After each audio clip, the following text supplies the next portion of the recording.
ആ തീരുമാനം അവിടെ നിൽക്കട്ടെ. ആ തീരുമാനിച്ചവർക്കുള്ള തീരുമാനം ആ തീരുമാനിച്ചവർ കൊടുക്കും ചെയ്യട്ടെ കൂലി. ഒരാളെ കൂലി കൊടുക്കേണ്ടത്. അങ്ങനെ തീരുമാനം അള്ളി റസൂലും പറയാത്തത് കൊണ്ട് എനിക്കത് ഏറ്റു പറയാൻ നിവൃത്തില്ല.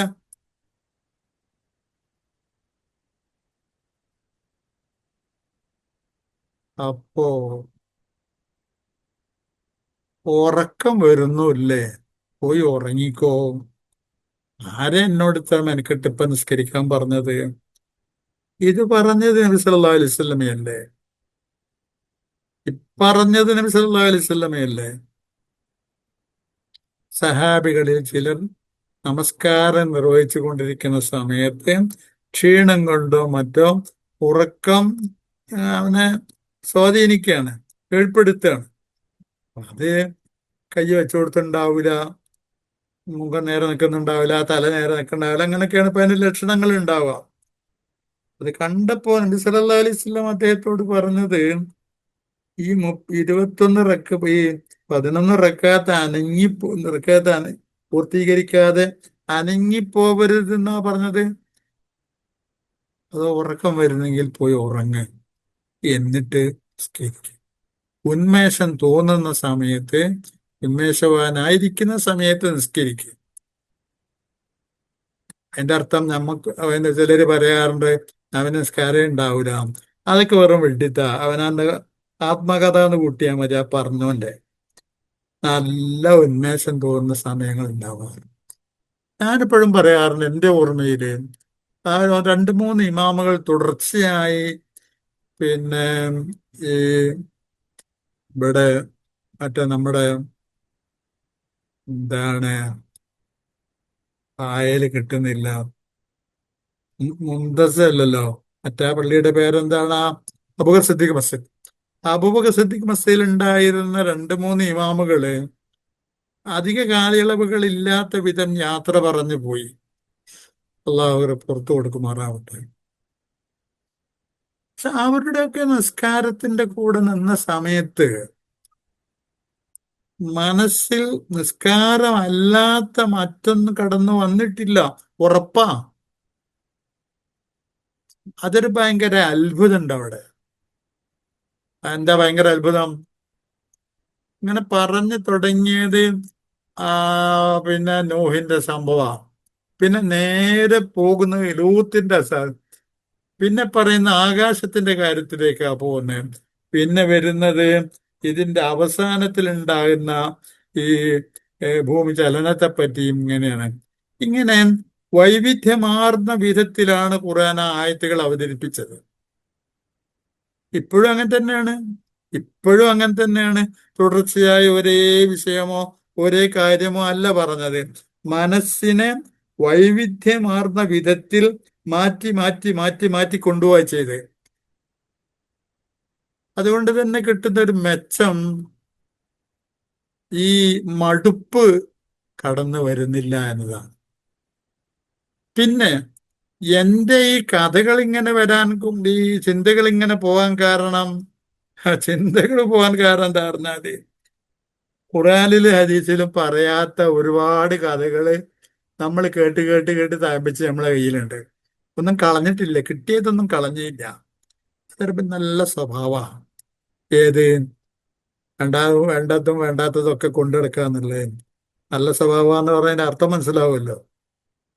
എന്നിട്ട് ആദന്ന് പറഞ്ഞാൽ അപ്പ ഹാബിയിലും കാബിയിലും വരും.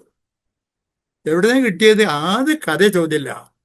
ഹാബിയിലും കാബിയിലും ഇല്ലാത്ത ആദം അലൈഹി ഇസ്ലാമിന്റെ സംഭവമല്ല. തീർന്നില്ല. ആദം ഹാബിയിൽ കാബിയിൽ സംഭവം പറയുമ്പോഴേക്ക് ആ കാക്ക വരും. കാക്ക വരുമ്പോഴേക്ക് തന്നെ നമ്മള് പെൺകേസ് വരും. അത് ആ പെണ്ണിനെ കിട്ടാൻ മോഹിച്ചിട്ടാണ്. അപ്പൊ നമ്മളെ തലയില് വരിക അന്ന് തുടങ്ങിയതാ ഈ പഹയന്മാരെ കൊണ്ടുള്ള ഈ ഉമ്മത്തിന് നാശമുണ്ടായത് വെറുതല്ല എങ്ങനെ. അപ്പൊ നമ്മുടെ തലയിലേക്ക് അങ്ങനെ എങ്ങാണ്ട് പ്രസംഗിച്ച ഒരു പ്രാസംഗികന്റെ പ്രസംഗത്തിന്റെ ശകലവും കടന്നു വരും. എവിടെ എത്തിപ്പോ? സൂറത്തുൽ മാഇദയിൽ ആയത്തുകൾ എവിടെ കിടക്കുന്നു? നമ്മുടെ ചിന്തകൾ എവിടെ കിടക്കുന്നു? ഇതാണ് പലപ്പോഴും ഉണ്ടായത്.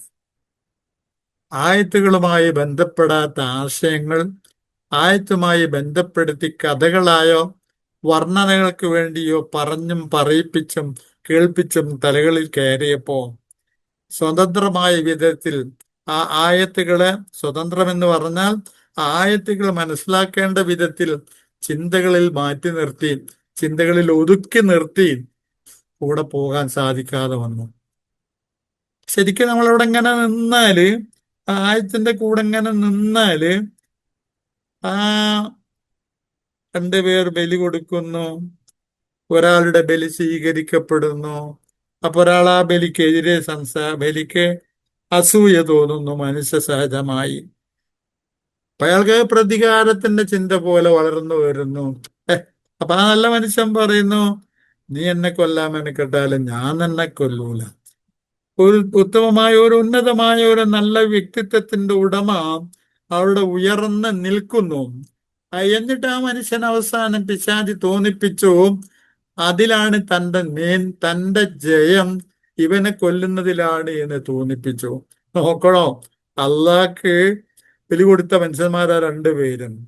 അത് അവന്റെ ചിന്ത പോയ പോക്ക് കണ്ടില്ലേ?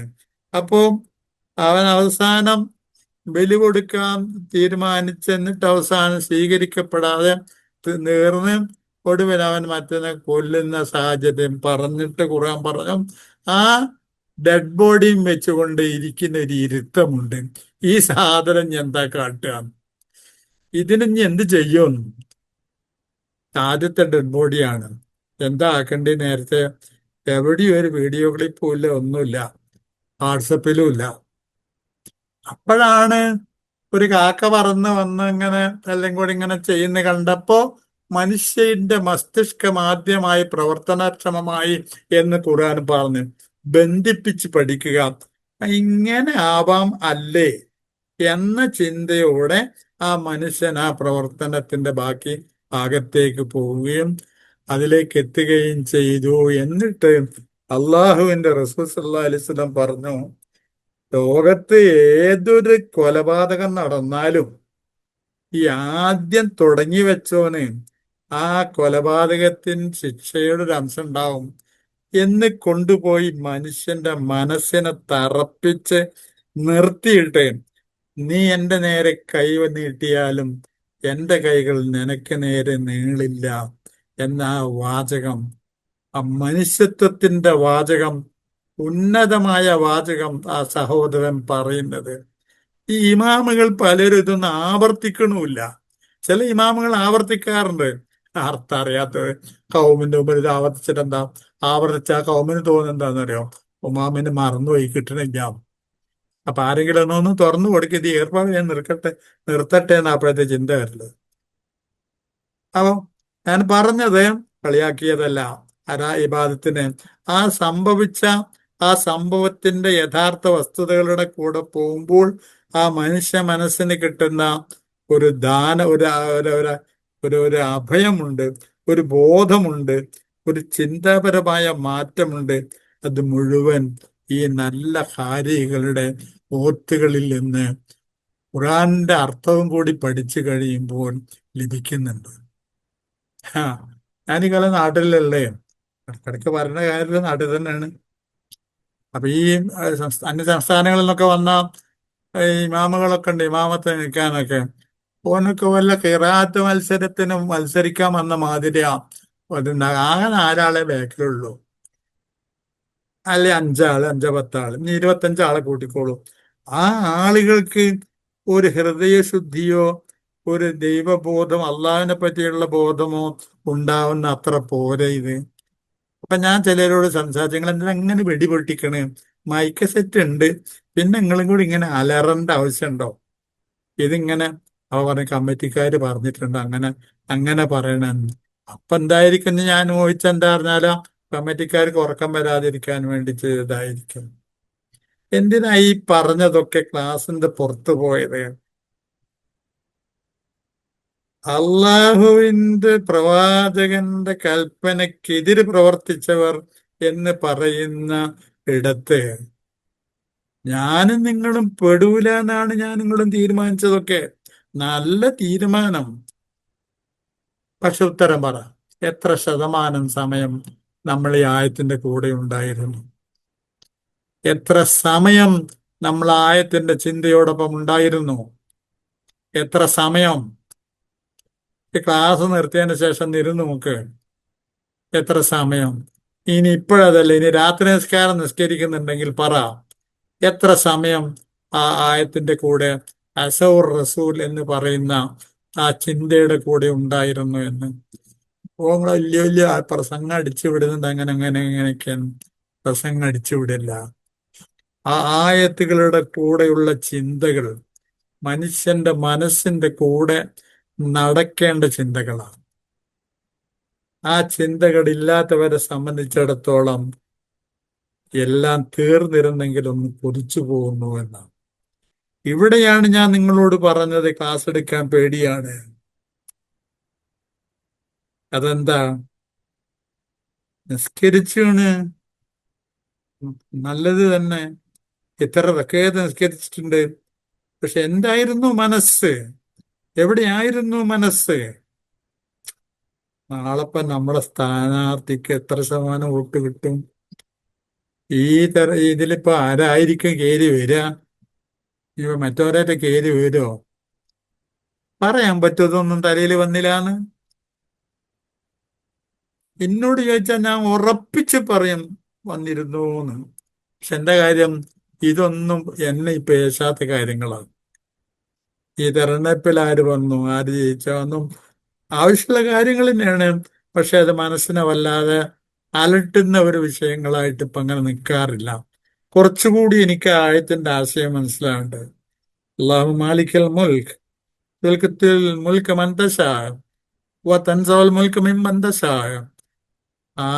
രാജാതിരാജനായ നാഥ, നീ ഉദ്ദേശിക്കുന്നവർക്ക് നീ ആ ശക്തി, ആശയം, അധികാരം നൽകുന്നു. അവരിൽ നിന്ന് എടുത്തു മാറ്റുന്നു.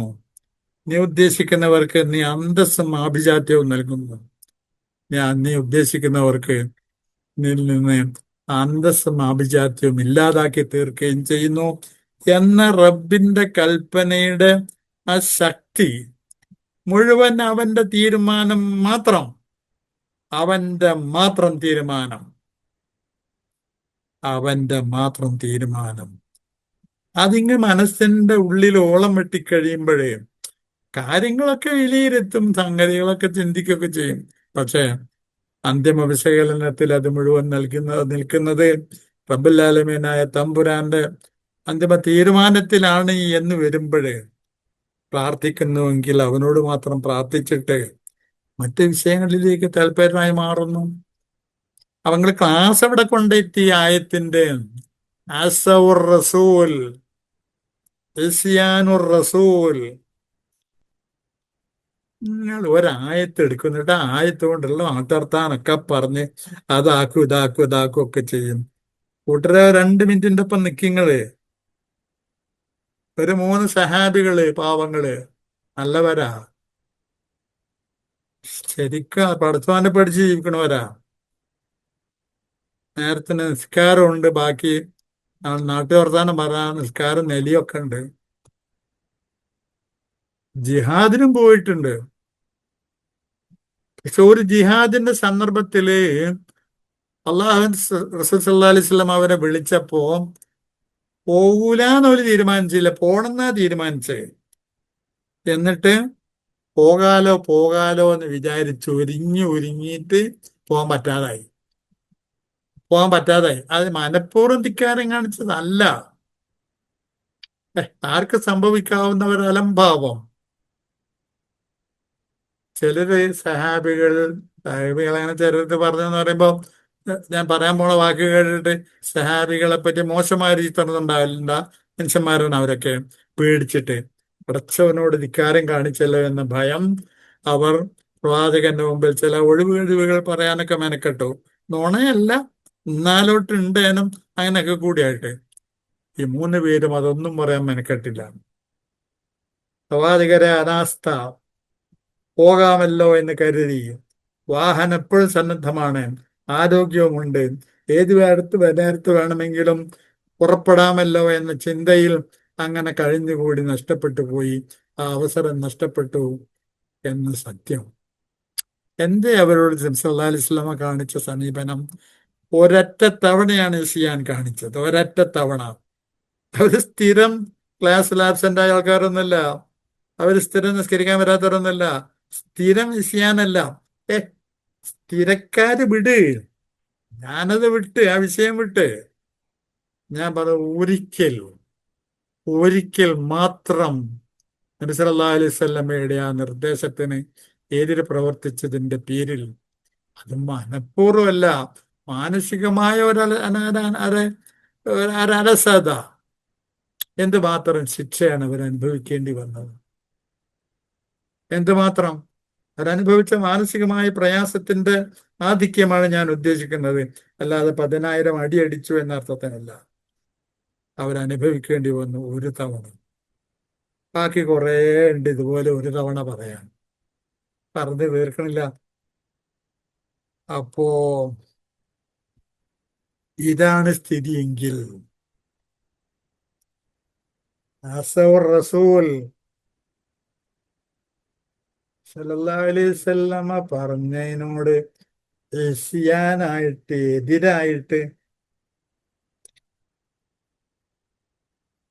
തെക്ബീർ എല്ലാം പറഞ്ഞ നബി സല്ലല്ലാഹു അലൈഹി വസല്ലമ ആയത്തിലുണ്ട്. ഏത്? നോമ്പിനെ പറ്റി പറഞ്ഞ ആയത്തില്. അപ്പോ പണ്ഡിതന്മാർക്ക് അതിനെ പറ്റി പറഞ്ഞ ഒരു മുസ്ലിങ്ങൾ ഒരിടത്തുണ്ട് എന്നതിന്റെ ഒരു അടയാളം എന്ന വിധത്തിൽ നിർവഹിക്കപ്പെടണം. എന്ത്? തെക്ബീർ എന്ന്. നിങ്ങൾ എന്താ തെക്ബീറില്ലാത്ത? അത് ആ കുട്ടികളെ പരിപാടിയല്ലേ, കുട്ടികള് ചെല്ലട്ടെ. നിങ്ങളോ? നമ്മളിത്ര വലിയ മനുഷ്യനായിട്ട് ഇനിയിപ്പോ കുട്ടിയെ തെക്ബീറല്ല, എന്തിന്റെ കാറ്റാ എനിക്ക്? പറയടോ, എത്ര പേർ തെക്ബീറുകളിൽ പങ്കെടുത്തു? എത്ര നേരം പങ്കെടുത്തു? പറ. പുതിയ തുണിക്കുപ്പാടിക്കലിന് വാജിബൊന്നുമല്ല, പക്ഷെ പെരുന്നാൾ ആഘോഷത്തിന്റെ ഒരു ഭാഗം എന്ന നിലക്ക് തനിക്ക് ആവതുണ്ടെങ്കിൽ നല്ലത് എടുക്കുന്നതാ നല്ലത്. അതെന്തേ എടുക്കാന്? അത് കുട്ടിയേക്കുള്ളതല്ലേ.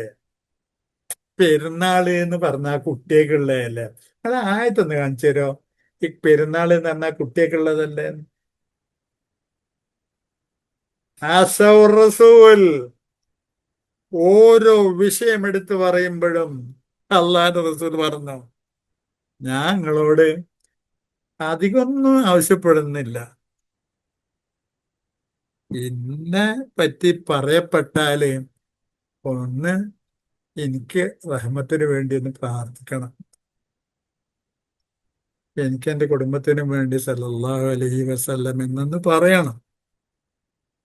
പിന്നെ ബാങ്ക് കേട്ടാല് അല്ലാഹുമ്മ റബ്ബ ഹാദിഹി ദഅവതി താമ, ഇന്ന് പാതിരാത്രി ആയില്ലേ, 5 നേരത്തെ ബാങ്ക് കേട്ടില്ലേ? ഈ ഇരിക്കുന്നവർ, ഞാൻ ഇങ്ങനെ പറയുമ്പോ നിങ്ങൾ എന്നെക്കാളേറെ ഭക്തരാണ്, നിങ്ങൾ എന്നെക്കാളേറെ പടച്ചവനെ പേടിക്കുന്നവനാണ്. ഞാൻ പറയുന്ന വാക്ക് ഇത്രയേ ഉള്ളൂ.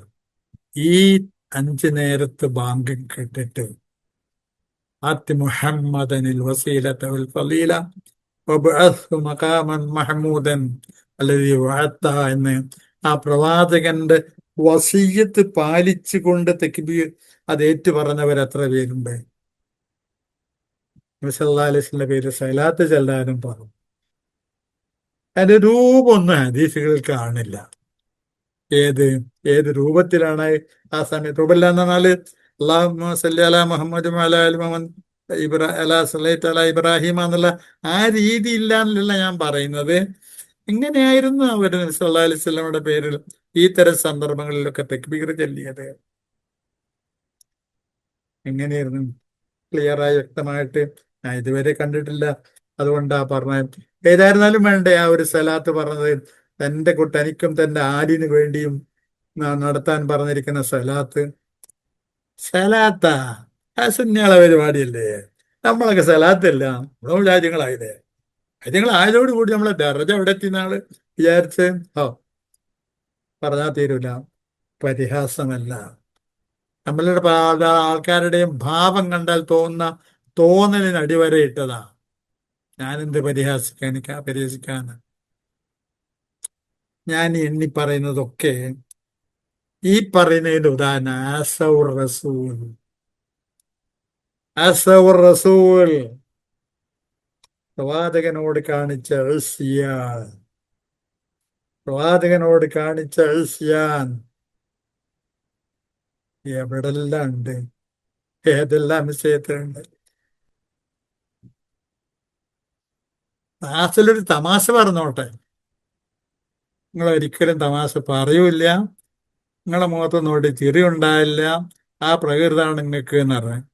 കുഴപ്പമൊന്നുമില്ല, അങ്ങനെ ഒരു ജന്തു ഒന്ന് കൂട്ടിക്കോളി. ഞാൻ പറയാൻ പോണ തമാശ അല്ല. നിങ്ങൾ അറിയാൻ വേണ്ടി ഒരു കാര്യം പറയാ.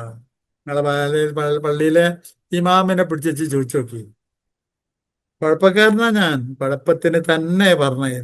ഊസിക്കും വയ്യായ ബി തഖവല്ല, നിങ്ങളോടും എന്റെ തടിയോടും ഞാൻ വസിയ്യത്ത് ചെയ്യുന്നു, അള്ളാനെ അള്ളാനെ സൂക്ഷിക്കണമെന്ന്. കേട്ടില്ലേ എമ്പാടോ? ഊസിക്കും, നിങ്ങളോട് ഞാൻ വസിയ്യത്ത് ചെയ്യുന്നു, വയ്യായ. ഇതൊക്കെ ഞാൻ ഇപ്പോഴൊന്നും പറയണ്ട, കുറച്ച് കാലം കഴിഞ്ഞിട്ടൊക്കെ പിന്നെ എപ്പോഴെങ്കിലും ഒക്കെ പറയാം എന്നൊക്കെ. അങ്ങനെയല്ല. ആളുകൾക്ക് ഒരു അങ്കലാപ്പില്ലാതെക്കട്ടെ എന്ന് വിചാരിച്ചിട്ട് ഇങ്ങനെയൊക്കെ നിന്നാം. പിന്നെ എനിക്ക് തോന്നി, എനിക്കെന്ത് ഗ്യാരണ്ടി ഉള്ളത്? എന്റെ ചോദ്യം ഇതാണ്. അള്ളാഹുവിന്റെ റസൂൽ സല്ലല്ലാഹു അലൈഹി വസല്ലമ മദീനായിലെ മിമ്പറിൽ നിന്ന് എപ്പോഴെങ്കിലും ഒരിക്കൽ വയ്യായ ഊസിക്കും, നിങ്ങളോട് ഞാൻ വസിയ്യത്ത് ചെയ്യുന്നു, വയ്യായ, എന്നോടും വസിയ്യത്ത് ചെയ്യുന്നു എന്ന് പറഞ്ഞ ഒരു സന്ദർഭമുണ്ടോ? ഒരൊറ്റ സന്ദർഭം ഉറപ്പിച്ച് പറയാൻ പറ്റും അള്ളാഹിന്റെ റസൂൽ അങ്ങനത്തെ ഒരു വാക്ക് ഉപയോഗിച്ചിട്ടില്ല, ഉപയോഗിക്കൂല. അതിന്റെ അർത്ഥശൂന്യത അത്രക്കുണ്ട്. ഊസിക്കും, അത് വിനയം കൊണ്ട് നമ്മളെ ഏതോ മൗലിയാര് പറഞ്ഞതായിരിക്കണം. ഓക്കെ, അത് ഞാൻ സമ്മതിച്ചു. പക്ഷെ ഇതെങ്ങനെ ദീനി കയറി വന്നോ? എല്ലാ പള്ളിയിലും പറയല്ല, വേണ്ട പറയണ്ട, എനിക്ക് നിർബന്ധമില്ല. ഞാൻ ഈ പറഞ്ഞവരോടാ ചോദിക്കുന്നത്. ഊസിക്കും, നിങ്ങളോട് ഞാൻ വസയ്യത്ത് ചെയ്യുന്നു ബി തഖ്വല്ല, അള്ളാഹിനെ സൂക്ഷിച്ച് ജീവിക്കണം. അതൊക്കെ ആ ആശയമുള്ള വാക്കിന് അർത്ഥമുണ്ട്. ഈ ഇയ്യായ, എന്നോടെന്ന പോലെ, എന്നോടെന്ന പോലെ, എന്നോടെന്ന പോലെ, ഈ എന്നോടെന്ന പോലെ ഇതെവിടെ നിട്ടിയതാണ്? ഇപ്പൊ ഇതെങ്ങാന് കാസറ്റ് പുറത്തങ്ങോട്ട് ഇറങ്ങിയാൽ നമ്മളെ അൽ മസായിഹന്മാര് തുടങ്ങും, ആ സുന്നകള് വയ്യായിനി എതിർത്തു, ഇയ്യായി ഇല്ലെന്നാ പറഞ്ഞത്, ഇനി അതില്ലട്ടോ ഇയ്യ. എന്നിട്ട് ഓല് ഒരുപാട് കിതാബ് ഇറങ്ങിയിട്ട് പറയും ഇതിലൊക്കെ ഇയ്യായ ഉണ്ട്. സത്യ ലേറ്റിലുണ്ട്, ഒരുപാടെണ്ണത്തിലുണ്ട്. ഇല്ലാത്തത് ഹദീസിന്റെ കിതാബിലാണ്, ഇല്ലാത്തത് ഹദീസിന്റെ കിതാബില. എനിക്ക് തെറ്റ് പറ്റാൻ തിരുത്തണം. നബി സല്ലല്ലാഹു അലൈഹി വസല്ലമ തനിച്ച് ഖുതുബയ്ക്ക് വേണ്ടി നിൽക്കുന്ന മിമ്പറിൽ നിന്ന് ഊസിക്കും, ഞാൻ നിങ്ങളോട് വസിയ്യത്ത് ചെയ്യുന്നു, വയ്യായ, എന്നോടും ഞാൻ ഉപദേശിക്കുന്നു എന്ന് നബി സല്ലല്ലാഹു അലൈഹി വസല്ലം പറയുന്ന ഒരു വാക്ക് ഒന്ന് സങ്കല്പിക്ക്. നിങ്ങൾ ഒന്ന് മനസ്സുകൊണ്ട് സങ്കല്പിക്ക്. ഒരിക്കൽ പോലും പ്രവാചകൻ അങ്ങനെ പറയില്ല, പറയാൻ ഇടയില്ല, പറഞ്ഞിട്ടുമില്ല. പറയാൻ ഇടയില്ല എന്നുള്ളതല്ല എന്റെ ന്യായം, പറഞ്ഞതായി ഹദീസിന്റെ കിതാബുകൾ കൊണ്ട് സ്ഥാപിക്കാൻ കഴിയില്ല. ഇതെന്തിനാ അബ്ദുറൂഹ് പറഞ്ഞിട്ട് എന്നറിയോ? പേടിയാന്ന് പറയാൻ വേണ്ടിയിട്ട്. ഞാന് അസ്രായിൽ എന്നൊരു മലക്കിനെ പറ്റി ഖുർആനിലോ ഹദീസിലോ വന്നിട്ടില്ല എന്ന് മനസ്സിലാക്കിയിട്ട് അതൊരു ഒരു ദോഹയിലെ ഒരു ചുരുങ്ങിയ സദസ്സിന്റെ മുന്നിൽ പറയാൻ ഞാനൊരു 10 മാസത്തിലധികം കാത്തിരുന്നതാണ്. കാരണം ഒരു മലക്കിന്റെ പേര് അറിയെങ്കിൽ അസ്രായേലിനെ അറിയുന്ന ആൾക്കാരെല്ലാവരും എവിടുന്ന് കിട്ടിയതാവും. കഴിഞ്ഞ കൊല്ലം പിന്നെ അവിടെ നിന്ന് പരിചയങ്ങളായിരിക്കും, എനിക്കറിയില്ല. ഏതായാലും അപ്പൊ അതില്ലെന്ന് പറയാൻ പിന്നെ ഞാൻ കാത്തു നിന്നിട്ടൊടുവിൽ ഷെയ്ഖ് നാസറുദ്ദീൻ അൽബാനി റഹ്മത്തുള്ളാഹി അലൈഹി തന്റെ ഗ്രന്ഥത്തിൽ ഒരിടത്ത് പറയുന്നത് വായിക്കാൻ സാധിച്ചു. ഈ മലക്കിനെ എല്ലാവരും പറഞ്ഞു കേൾക്കുന്നുണ്ട്, പക്ഷെ ഞാന് ഒരുപാട് ഹദീസുകളുടെ കിതാബുകൾ പരിശോധിച്ചവരാണ്. ഒരു ഹദീസിൽ പോലും ഇങ്ങനെ ഒരു മലക്കിന്റെ പേര് പറഞ്ഞു കാണുന്നില്ല. ഞാൻ ചോദിക്കുന്നത്, ഏതൊരു വിശ്വാസം കൊണ്ടും കർമ്മം കൊണ്ടും നാളെ പരലോകത്ത് രക്ഷപ്പെടുമെന്നാണോ പ്രതീക്ഷിക്കുന്നത്? ആ വിശ്വാസങ്ങളിൽ, കർമ്മങ്ങളിൽ എത്ര ശതമാനത്തിൽ ശരിയുടെ അടിസ്ഥാനമുണ്ട്, ശരിയുടെ പിൻബലമുണ്ട് എന്ന് പരിശോധിക്കണ്ടേ? ഇനിയെങ്കിലും കച്ചവടം ബിസിനസ്സും മറ്റുമുള്ള ഈ തെരച്ചിലൊന്നും നിർത്തിയിട്ടേ, ആ ബേജാറ് നിർത്തിയിട്ടേ, അല്ല ഞാനിപ്പൊ ചെയ്യുന്നതൊക്കെ ശരി തന്നെയാണോ? ഇതൊക്കെ തന്നെയാണോ അള്ളാന്റെ റസൂൽ സല്ലല്ലാഹു അലൈഹി വസല്ലം പറഞ്ഞത്? ഇതൊക്കെ തന്നെയാണോ നോമ്പ് നോൽക്കാൻ പറഞ്ഞ ദിവസം? ഇതൊക്കെ തന്നെയാണോ സക്കാത്തിന്റെ അളവുകൾ ഉണ്ടായിരുന്നത്? ഒന്ന് പരിശോധിച്ച് നോക്കി. അത്ര ഞാൻ പറഞ്ഞുള്ളൂ. പേടിയാണ്. കാരണം വാസൗർ റസൂൽ, നേരത്തെ നേരത്തെ ആയത്തുകൾ വായിച്ചില്ലേ? പ്രവാചകൻ അരികത്തിരുത്തി ചോദിക്കും, അല്ല പ്രവാചകരെ, ഈ എപ്പോഴേ ആൾക്കാരോട് ഈ ഇത് പഠിപ്പിച്ചു കൊടുത്തത്? ഈ ഒരു ഞാൻ പഠിപ്പിക്കാത്തൊരു മലക്കിലെ, ഞാൻ പടക്കാത്തൊരു മലക്കിലെ, തമാശാലിച്ചോക്കി, ഞാൻ പടക്കാത്ത, അല്ല പടക്കാത്തൊരു മലക്കിനെ ഈ കൗമിന് പഠിപ്പിച്ചു കൊടുത്ത എങ്ങനെ ഈ നല്ല ചോദിക്കുമല്ലോ. എന്താ പറയാ, സാരല്ലേ പഠിച്ചവനെ, നമ്മളാൾക്കാരല്ലേ, ബാക്കി നബിമാരൊക്കെ വിശ്വസിച്ചില്ല, എന്താ പറയാ. ഇവിടെയാണ് വിഷയം. എന്താണ് പേടിപ്പിക്കുന്ന വിഷയം എന്താണെന്നറിയോ? കഴിഞ്ഞ ജൂതസ് ക്രൈസ്തവ സമൂഹത്തെ പറ്റി പറഞ്ഞത് യുഹരിഫൂനൽ കെലിമ മവാലി, പടച്ചതമ്പുരാന്റെ വചനങ്ങളെ അതിന്റെ സ്ഥാനങ്ങളിൽ നിന്നും ആശയങ്ങളിൽ നിന്നും തെറ്റിച്ചുകൊണ്ട് വിശദീകരിച്ച് സംസാരിക്കുന്ന അവസ്ഥ എത്തി. അതായത് ആയത്തിലും ഹദീസിലുകളും, ഹദീസ് മീൻസ് ആ പ്രവാചകന്റെ പ്രഭാഷണങ്ങളിൽ പറയാത്ത ആശയങ്ങളിലേക്ക്, സംസാരങ്ങളിലേക്ക് ഈ വർത്തമാനങ്ങൾ, പ്രവാചകന്റെ വചനങ്ങളെ കൂട്ടിക്കൊണ്ടുപോയി, ആയത്തുകളുടെ ആശയങ്ങൾ കൂട്ടിക്കൊണ്ടുപോയി, ഇല്ലാത്ത ആശയങ്ങളിലേക്കും അർത്ഥങ്ങളിലേക്കും കൂട്ടിക്കൊണ്ടുപോയി. അതാണ് അവർ ചെയ്ത തെറ്റ്. എന്നിട്ട് അതവിടെ ദീനാക്കി കൊണ്ടു നടന്നു എല്ലാരും. അതെങ്ങാൻ എതിർത്ത് എന്ന് പറഞ്ഞാൽ ഓൻ പുറത്തായി. ഓൻ പുറത്ത് മാത്രമല്ല, ഓന്റെ പുറം ഓല് കേടെടുത്ത അവസരം കിട്ടിക്കുകയാണെങ്കിൽ ആ കോലത്തിലേക്കാക്കി. അല്ലേ? ഇതെല്ലാം ഉണ്ടായത് ഒരു കുഴപ്പമുണ്ടാക്കാനോ മുസ്ലിം സമൂഹത്തിന്റെ ഉള്ളിൽ ഒരു ആശയപരമായ അങ്കലാപ്പുണ്ടാക്കാനോ അല്ല ഞാൻ ക്ലാസ് എടുക്കുന്നത്. ഞാൻ ക്ലാസ് എടുക്കുന്നത് പുനഃപരിശോധനയ്ക്ക് വേണ്ടിയാണ്. പുനഃപരിശോധന. എന്താ പുനഃപരിശോധന? ഒന്ന്, പ്രവാചകൻ അരികത്തുണ്ട് വിചാരണ നടക്കുമ്പോ. നീ പറഞ്ഞിരുന്നുവോ ഇത് ഇവരോട് ചെയ്യാൻ എന്ന ചോദ്യം, അള്ളാന്റെ ചോദ്യം പ്രവാചകൻ സല്ലല്ലാഹു അലൈഹി വസല്ലമയോടുണ്ട്. അത് പേടിച്ച പ്രവാചകൻ കരഞ്ഞത്, അല്ലാതെ മൊത്തത്തിൽ ആ ഭയാനകത ആലോചിച്ച് കരഞ്ഞതല്ല. അത് നാട്ടുവർത്താനാ. പ്രവാചകൻ കരയുന്നത് ഈ അവസരം ആലോചിച്ചിട്ടാ. ഇങ്ങനെ ഒരു മുടിയിൽ വെള്ളം ഒഴിച്ച് കുടിപ്പിക്കാൻ ഞാൻ പറഞ്ഞിരുന്നടാ എന്നോട് എന്ന് ചോദിക്കുമ്പോ, ചോദ്യം പിന്നീട് വരുന്നത് നബി സല്ലല്ലാഹു അലൈഹി വസല്ലമയോടാ. നബി കൈമാലർത്ഥം, ഒരു മുടിയും ഒരു വെള്ളവും ഞാൻ ഇവരോട് കുടിക്കാനും കുടിപ്പിക്കാനും പറഞ്ഞില്ല. അപ്പൊ നബി സല്ലല്ലാഹു അലൈഹി വസല്ലമയുടെ മുടി വെള്ളം അവർ കുടിച്ചിരുന്നുവല്ലോ. ഓക്കെ, ആ ഹദീസുകളിൽ ഏത് അർത്ഥത്തിനാണോ, എത്ര എത്ര അളവിലാണോ അത് പറഞ്ഞത്, അളവ് എന്ന് പറഞ്ഞാൽ വെള്ളത്തിന്റെ ക്വാണ്ടിറ്റി അല്ല, ഏത് ആശയത്തിനാണോ അത് വിശദീകരിച്ചത്, ആ അർത്ഥത്തെ നമ്മൾ അംഗീകരിക്കാം. അതിന്റെ അപ്പുറമുള്ള ഈ കുപ്പി കച്ചവടം ഉണ്ടല്ലോ, അതെവിടുന്നേ വന്ന്? ഈ കുപ്പി കച്ചവട പരിപാടി, ബിസിനസ്, അതെവിടുന്നേ വന്ന്? അതാരുണ്ടാക്കിയതാ? അതുപോലല്ലേ ബാക്കി ഓരോന്നും. ഇത് മാത്രം കൊണ്ട് കഴിഞ്ഞോ? ഓരോന്നും. നേരെ റമളാന് 17 മുമ്പ് തുടങ്ങും മാപ്പിളപ്പാട്ട്. പള്ളിക്കന്ന് മാപ്പിളപ്പാട്ട്. ഉസ്താദേ, അത് മറ്റേതാണ്. പോയാടാ, താനീ മാപ്പിളപ്പാട്ട് ഏലക്കെന്ന നേരെ ചൊവ്വ ഒന്ന് ചൊല്ലാണ് തിരക്കടില്ല, ആൾക്കാർക്ക് ആസ്വദിക്കാം.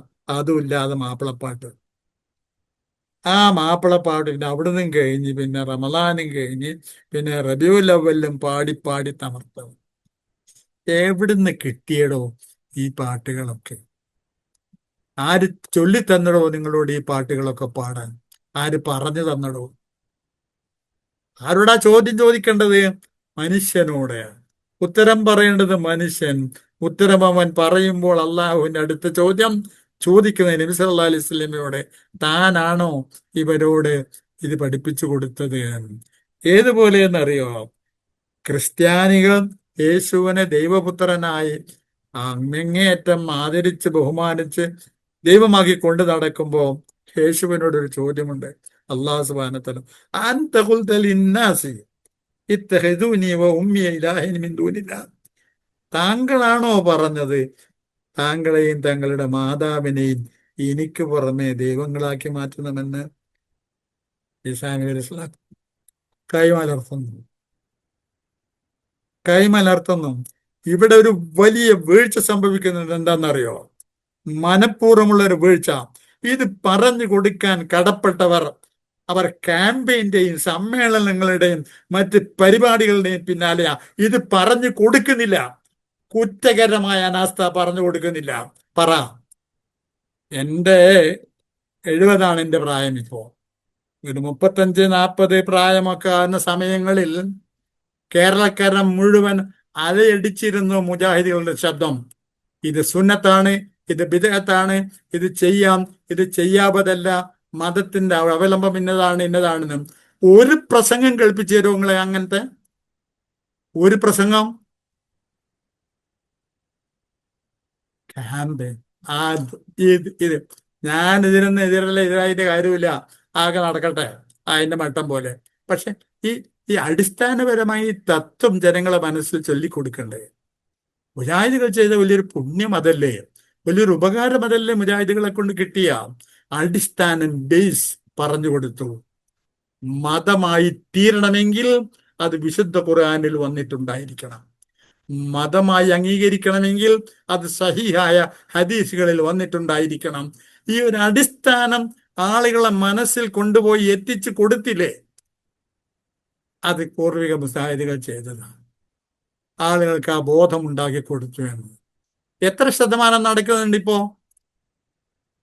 അനക്ക് ഈ ക്ലാസ് കുത്തിരുന്നിട്ട് എല്ലാവരും ചീത്ത പറയാനും മറ്റേനൊക്കെ സുഖാണ്, മറ്റേനൊക്കെ സുഖാണ്. ഈ ഒരു പരിപാടിക്ക് ഇജ്ജ് പോകാറില്ല. പോവും. ഞാൻ പറഞ്ഞല്ലോ, ഞാൻ പള്ളിയിൽ വരും, ഞാൻ കുത്തുബ പറയാം. പക്ഷെ എന്റെ കുത്തുബന്റെ ഇടയിൽ കയറിയിട്ട് മെറ്റോന്റെ അത് ഇത് പറയാൻ എനിക്കതാ ചിലക്കാതെ പോകാൻ പറയും. ആ പ്രയോഗം അത്ര ശരിയുള്ള പ്രയോഗമൊന്നുമില്ല. എന്ന് വെച്ചാൽ ഈ ആയത്തോതരുത്, അത് മറ്റൊരായത്താ. അത് നമ്മൾ ഓതിയാ തെറ്റിദ്ധാരണ വരില്ലേ? ഈ ആയത്ത് നമ്മൾ പറയാൻ പാടില്ല. ആ ആയത്ത് മറ്റൊരായത്താ. ഈ ഹദീസ് നമ്മൾ ഓതരുത്, ഇത് മറ്റൊരു ഹദീസാ.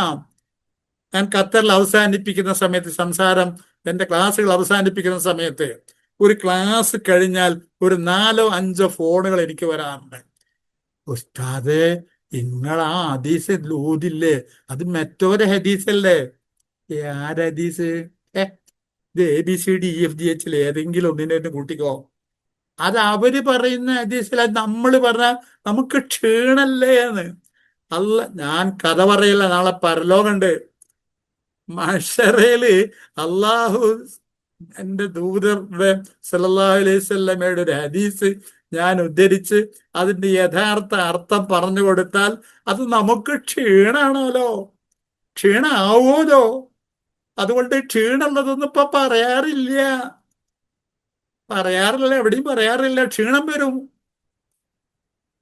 ഈ ക്ലാസ് കേൾക്കുന്ന നിങ്ങൾക്ക് തന്റെ ഇടമുണ്ടെങ്കിൽ, ഉണ്ടല്ലോ എങ്കിൽ, ആയത്തിലും ഹദീസിലും വന്നവ നിങ്ങൾ പഠിച്ചത് അത് നിങ്ങൾ അംഗീകരിക്കുന്ന സംഘടനക്കും സംഘടന നേതാക്കന്മാർക്കും അനുകൂലമായാലും ശരി, എതിരായിരുന്നാലും ശരി, അത് പറയാനുള്ള ആർജവം കയ്യിൽ വെച്ചിട്ട് പറയണം, അങ്ങനെയുണ്ട്, അങ്ങനെയുണ്ട് എന്ന്. അങ്ങനെ ഒരു സുന്നത്തുണ്ട്. ഇങ്ങനെ ഒരു സുന്നത്തിൽ എങ്ങനെ ആയത്തിൽ ഹദീസിന് വന്നതിനെ പറ്റിയാണ് ഞാൻ ഉദാഹരണത്തിലേക്ക് പോയിട്ടില്ല. അത് പറയാനുള്ള തന്റെ ഇടം, ചങ്കൂറ്റം. അപ്പൊ അത് മറ്റവര് പറഞ്ഞപ്പോ എന്താക്കാനോ ഒരു പറഞ്ഞോട്ടെ. ഹദീസിലുള്ള കാര്യം അവർക്ക് പറഞ്ഞൂടെ? അവർക്ക് പറയാൻ പാടില്ല അതുണ്ടോ? അത് മറ്റവരെടുത്ത് പറഞ്ഞു കളയും എന്നതുകൊണ്ട് നമ്മൾ എന്തിനു ഒഴിവാക്കണം? അത് ഞാൻ നിങ്ങളോട് കഴിഞ്ഞ തവണ, ഇപ്പൊ എനിക്ക് സമയമില്ല, ചോദിച്ചിട്ടുണ്ട് ഈ തരം ഉദാഹരണങ്ങളെ പറ്റി.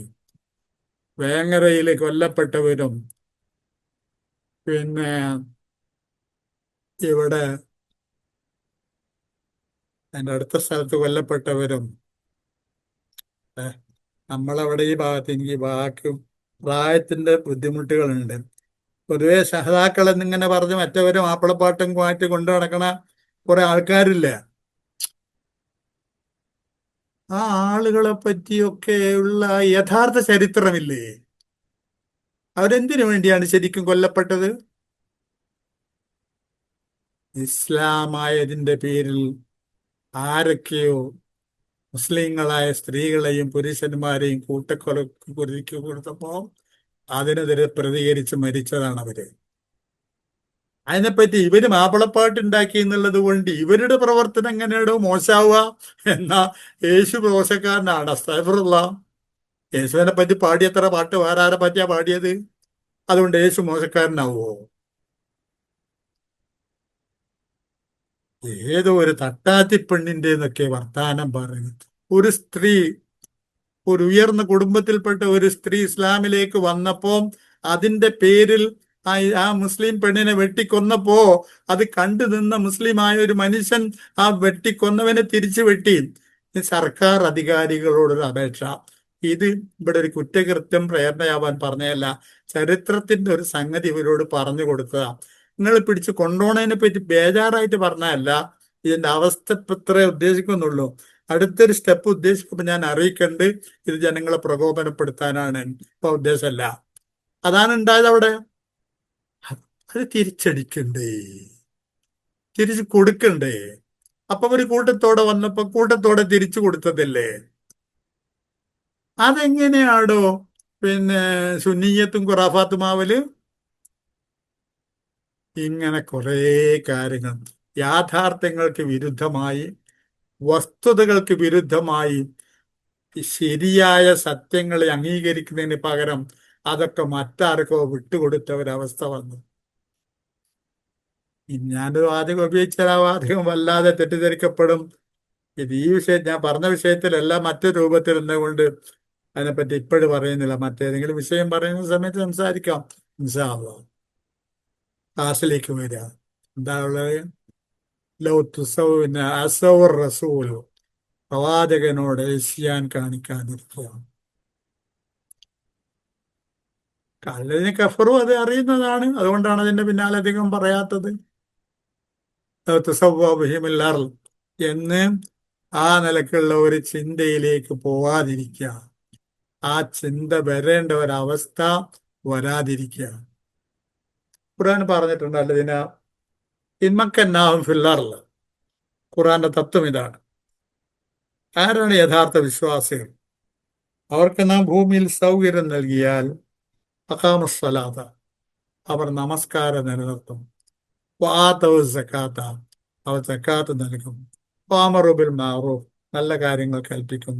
വനഹു അനിൽ മുങ്കർ, ചീത്ത കാര്യങ്ങൾ വിരോധിക്കുകയും ചെയ്യും. അല്ലേ? അവസാനിക്കാത്ത, ഒരിക്കലും തീരാത്ത വിധത്തിൽ ആ പ്രവർത്തനങ്ങൾ മുന്നോട്ട് പോയിക്കൊണ്ടിരിക്കുക തന്നെ വേണ്ടേ? മുന്നോട്ട് പോകന്നെ വേണ്ടേ? എങ്ങനെയാ മുന്നോട്ട് പോകലക്കാണ്ട് അവിടെ നിലച്ചു പോകുന്നൊരവസ്ഥയിലേക്ക് വന്നത്? അല്ലെങ്കിൽ ആരാണ്ടോ ചെയ്യുമ്പം പുണ്യവും വേറെ ആരോണ്ടോ ചെയ്യുമ്പം കുറ്റകരവുമായി തീരുന്ന രീതിയിലേക്ക് വന്നത്? വരാൻ പാടില്ലല്ലോ ഇപ്പൊ അത്. അപ്പോ പ്രവാചകനോട് ഇസ്യാൻ കാണിക്കുന്ന ഒരവസ്ഥ വരാതിരിക്കുക എന്നത് ജീവിതത്തിന്റെ ഏറ്റവും ഒരിക്കലോ രണ്ട് തവണയോ ഒക്കെ സഹാബികളെ സംഭവിച്ചപ്പോഴേക്ക് തന്നെ അത് വളരെ ഗൗരവതരമായ വിധത്തിൽ അത് കൈകാര്യം ചെയ്യപ്പെട്ടു. എങ്കിൽ നമ്മൾ അതിന്റെ ബാക്കി ഭാഗത്തേക്ക് പോകാം. യായ്യുഹല്ലദീനാമനൂ, 9 മണി വരെ, ഇവിടുത്തെ 10 മണി വരെ ആ സമയം പറഞ്ഞു. യായ്യുഹല്ലദീനാമനൂ, വിശ്വാസികളെ, ലാ തഖറബുസ്സലാത്ത, നിങ്ങൾ നമസ്കാരത്തോട് അടുക്കരുത്. വാന്തു സുക്കാറ, നിങ്ങൾ ലഹരി ബാധിച്ചവരായിട്ട്. തഅലമു, നിങ്ങൾ തിരിച്ചറിയുന്നത് വരെ. മാ തഖൂലൂൻ, നിങ്ങൾ എന്താണ് പറയുന്നത്? നിങ്ങൾ എന്താണ് പറയുന്നത് എന്നത് തിരിച്ചറിവ് നിങ്ങൾക്കുണ്ടാകുന്നത് വരെ നിങ്ങൾ ലഹരി വാദിച്ചവരായി നിസ്കരിക്കാം. അത് ലഹരി പൂർണ്ണമായി വിരോധിക്കപ്പെടുന്നതിന് മുമ്പുള്ള ആയത്താണ്. അപ്പോ ലഹരി ബാധിച്ചുകൊണ്ട് അവർ നിസ്കരിക്കാൻ വേണ്ടി വന്നു. ലഹരി കംപ്ലീറ്റ് തയ്യലിന് പോയില്ലേറും. പക്ഷെ എന്താ പറയുന്നതെന്നുള്ളതിനെ പറ്റിയുള്ള സ്വബോധം അവർക്ക് നഷ്ടപ്പെട്ടിരുന്നു. അത് അവിടെ ഇരിക്കട്ടെ.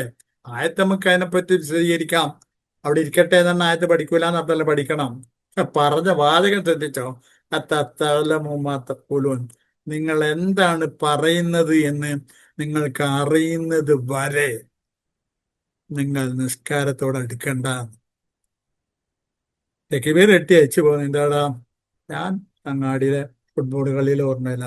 തെക്കുബീർ എട്ടി ഇങ്ങോട്ട് തിരിഞ്ഞു വന്ന് ഞാനാ പിന്നെ ഈ പോത്ത് പോത്തുമുട്ട് മത്സരം ഉണ്ട് അതിന്റെ ചിന്തയില. ഇജെന്തുണ്ട് പോകുന്നത്? അവിടെ മറ്റേ കല്യാണത്തിന്റെ ഒരുക്കണ്ട എന്റെ ചിന്തയില. അത്തലമുമാ തഖൂലൂൻ, അത്തലമുമാ തഖൂലൂൻ, നിങ്ങൾ എന്താ പറയുന്നതെന്ന് നിങ്ങൾക്ക് അറിയണം. അതാണ് നിസ്കാരത്തിന് പറഞ്ഞിരിക്കുന്ന നിബന്ധന. താൻ എന്താണ് പറയുന്നത് എന്ന് തനിക്കറിയണം. അപ്പോഴേക്കുള്ള മൂല്യന്മാരെല്ലാം കൂടി ചാടിക്കളിച്ചെല്ലാം കൂടി വന്നിട്ട് സമൂഹത്തിലെ എല്ലാ സ്ത്രീയും പുരുഷനും മുഴുവനും ഖുർആൻ ആയത്തുകൾ മുഴുവൻ പഠിക്കുകയും അതിന്റെ അർത്ഥം പഠിക്കുകയും ചെയ്യുക എന്നതൊക്കെ അപ്രായോഗികമാണ്. കാക്കങ്ങൾ ആരാ? ആ ഒരു കൗമില് 14 നൂറ്റാണ്ട് മുമ്പ് എഴുതാനും വായിക്കാനും സൗകര്യമില്ലാത്ത ഒരു കൗമിന്റെ മുമ്പില് ആയത്തുകളും ഹദീസുകളും ചൊല്ലിക്കൊടുത്ത് അതിന്റെ ആശയം പഠിപ്പിച്ചെടുത്തോ നബി സല്ലല്ലാഹു അലൈഹി വസല്ലമ? അസാധ്യമാണെന്നോ സാധ്യമാണോ? ആ സാധ്യമായ ഒരു സുന്നത്തിനെ നിസ്സാരമാക്കിയിട്ട് അതൊക്കെ ഇപ്പൊ നടക്കാത്ത കാര്യമാണെന്ന് വയല് പറയാം. താൻ ആരാ? അത് ഈ താൻ ആരാന്ന് ഞാൻ ചോദിക്കുമ്പോ ആ തരം ചില വാചകങ്ങളൊക്കെ മുഹമ്മദ് അമാനി മൗലയുടെ പരിഭാഷയുടെ ഭാഗങ്ങളിലൊക്കെ കടന്നതായി കൂടിയതായി കാണുന്നുണ്ട്. മുഹമ്മദ് അമാനി മൗലവി എഴുതിയ ചിന്തകളെ, അലി മൗലവി എഴുതിയ ചിന്തകളെ, അതുപോലെ പിന്നെ KP മുഹമ്മദ് മൗലവി ഒക്കെ കൂടി എഴുതിയ ചിന്തകളെ അവക്ക് അതിൻ്റെതായ വിലയുണ്ട്. അവരുടെ കാലത്തിന് ശേഷം ചിലർ അതിൽ കൈക്രിയ ചെയ്തിട്ടുണ്ടെങ്കിൽ, ഇത് കൈക്രിയ ചെയ്തതാന്ന് ഞാൻ പറഞ്ഞില്ല, ഉണ്ടെങ്കിൽ ആ കൈക്രിയക്ക് മറ്റേ ബഹുമാനം കൊടുക്കാൻ തയ്യാറല്ല. അല്ല പറയാ പഠിക്കാന്, നമ്മള് പറയാ പഠിക്കാൻ കഴിയൂല. ഒരായത്തിന്റെ അർത്ഥം പോലും പഠിക്കൽ മുസൽമാന് നിർബന്ധമല്ല എന്ന് ഇവിടെ ഒരു കൗമ് പോലെ അങ്ങനെയാണ് പോയി നിൽക്കും. ഇത് പഠിക്കണമെന്ന് പറയുന്ന ഒരു കൗമ് പറയുന്നത് താൻ എന്താണ് പറയുന്നതെന്നറിയാതെ സമയം നിർത്തണം എന്നാ പറഞ്ഞ. ഞാൻ നിർത്താം. ഒരു സംഗതി ആലോചിച്ച് നോക്കേ. ഒരു മനുഷ്യൻ ഒരു പ്രാർത്ഥന ഉരുവിടുകയാണ്. നീ എന്താ പ്രാർത്ഥിക്കുന്നത്? ആ നമേ നമേ നിമേ നിമേ നമേ ടെട്ടെ അങ്ങനെ പറഞ്ഞാൽ അത് മതിയോ? താൻ എന്താണ് ആവശ്യപ്പെടുന്നത്, താൻ എന്തിൽ നിന്നാണ് രക്ഷ തേടുന്നത് എന്നതിനെ പറ്റി മാനസികമായി യാതൊരു ബോധവുമില്ലാതെ ആ വരികൾ ആവർത്തിക്കലാണോ പ്രാർത്ഥന എന്ന് പറഞ്ഞത്? അത്ര മതിയെന്നോ? മുജാഹിദുകളെ പറ്റി പണ്ട് കേട്ടിരുന്ന ഒരു ചൊല്ലുണ്ട്. രണ്ട് കാര്യം. സംഗതി എന്തൊക്കെ പറഞ്ഞാലും ഒരു നേരത്തിന് നിസ്കരിക്കണവരാ. ഇപ്പോഴത്തെ നിങ്ങൾ തെറ്റിദ്ധരിക്കല്ലേ. നിങ്ങളെ പറ്റി അപവാദം പറഞ്ഞെന്ന് കണക്കാക്കല്ലേ. നിങ്ങളെ തന്നെ ക്ലാസ് കേൾക്കുന്നവരല്ല. അൽഖൗം മുജാഹിദ് വൃത്തം കുറെ ഉണ്ട്. ABCDE എന്നൊക്കെ ഉണ്ട്. ആ അൽഖൗമിനെ പറ്റിയാണ് ഞാൻ പറഞ്ഞത്, നിങ്ങളെ പറ്റിയല്ല. നേരത്തെ ഈ ABCD ഒന്നും ഇല്ലാതിരുന്നൊരു കാലഘട്ടത്തില് മുജാഹിദുകളെ പറ്റി നാട്ടുകാർ പറഞ്ഞിരുന്നൊരു വാക്ക്, സംഗതി ഏത് മുജാഹിദ് നേരത്തിന് പള്ളിയിലെത്തും, നേരത്തിന് നിസ്കരിക്കും, പള്ളിയിൽ നിസ്കരിക്കാനുണ്ടാവും. ഇങ്ങനെ ഒരു നല്ല വാചകം മുജാഹിദിനെ പറ്റി പറയാറുണ്ടായിരുന്നു.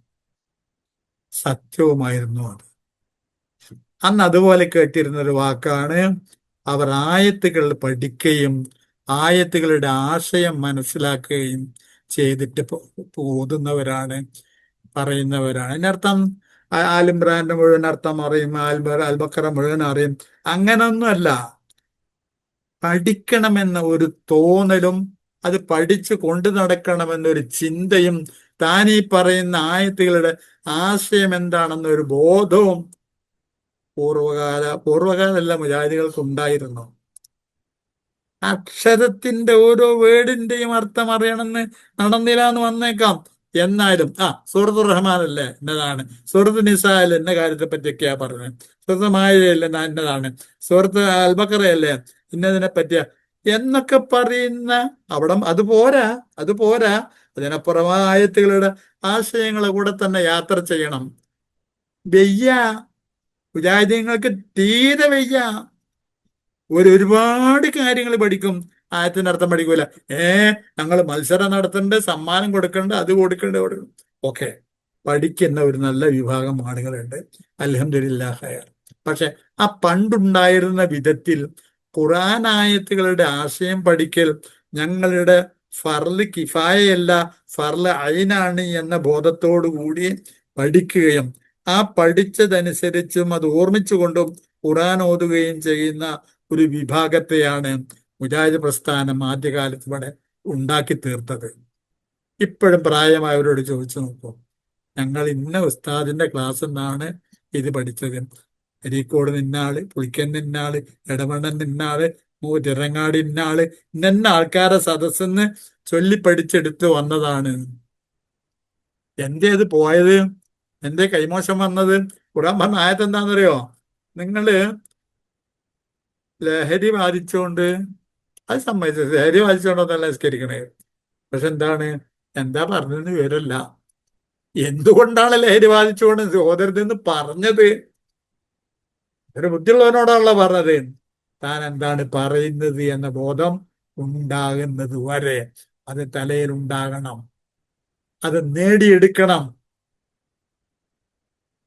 നഷ്ടപ്പെട്ട ജിഹാദിന്റെ കാലഘട്ടവും ആ പാരമ്പര്യവും ആ നന്മയും തിരിച്ചെടുക്കാൻ ഈ വാചകങ്ങൾ നമുക്ക് പ്രേരകമാവണം. വേറെ ആരെ നേരം കൈ നീട്ടണ്ട. അവനാനെ പറ്റി ഇന്ന് വല്ലാതിയാത്തുള്ളവൻ പഠിക്കട്ടെ. നാളെ മത പഠിക്കും ഞാൻ.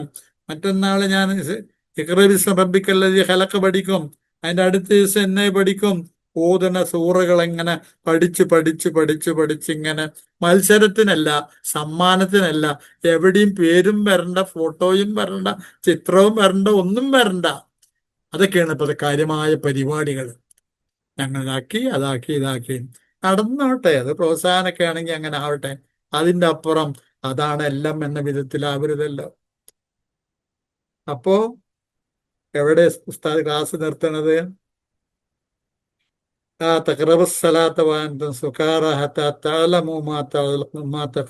നിങ്ങൾ എന്താണ് പറയുന്നത് എന്ന് നിങ്ങൾക്ക് തിരിച്ചറിവുണ്ടാകുന്നത് വരെ ലഹരി ബാധിച്ചവരെ നിസ്കാരത്തിലേക്ക് വരേണ്ടതില്ല. നിർത്തുന്നു. കൂറും വിധേയത്വവും കാണിച്ചത് അള്ളാന്റെ കിതാബിനോടും നബി സല്ലല്ലാഹു അലൈഹി വസല്ലമയുടെ ഹദീസിനോടും.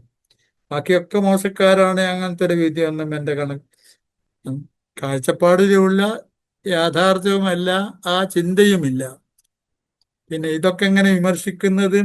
വിമർശിച്ചെങ്കിലേ ഒരാളാവാൻ പറ്റുള്ളൂ എന്നാണെങ്കിലും ഈ 17 വയസ്സായ ഇനിയിപ്പോ എന്നെ പറ്റി ആകെ പറയാനുള്ള മയ്യത്ത് എന്നാണ്.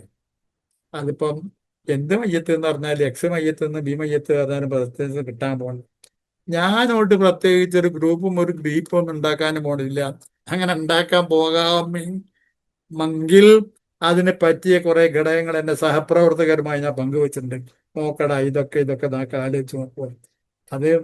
അതിന്റെ സാധ്യതയെ പറ്റി പറയാൻ വേണ്ടി ചിന്തിച്ചു എന്ന് അർത്ഥം മനസ്സിലാക്കേണ്ടതില്ല. അത്രയ്ക്ക് അതിനൊക്കെ വിലയുള്ളൂ എന്ന് ചൂണ്ടിക്കാണിക്കാൻ വേണ്ടി പറഞ്ഞത്. പഠിക്കാം, ശ്രദ്ധിക്കാം, ആയത്തുകളുടെ അർത്ഥങ്ങൾ പഠിക്കുന്നിടത്ത് വീഴ്ച വരുത്താതിരിക്കാം. നമ്മളിപ്പോ ഈ സൂറ പഠിക്കുമ്പോൾ ചെയ്തുകൊണ്ടിരിക്കുന്നത് ആ പണിയാണ്. ഏത്? ആയത്തുകളുടെ ആശയങ്ങൾ ഉൾക്കൊള്ളുക എന്നതാണ്.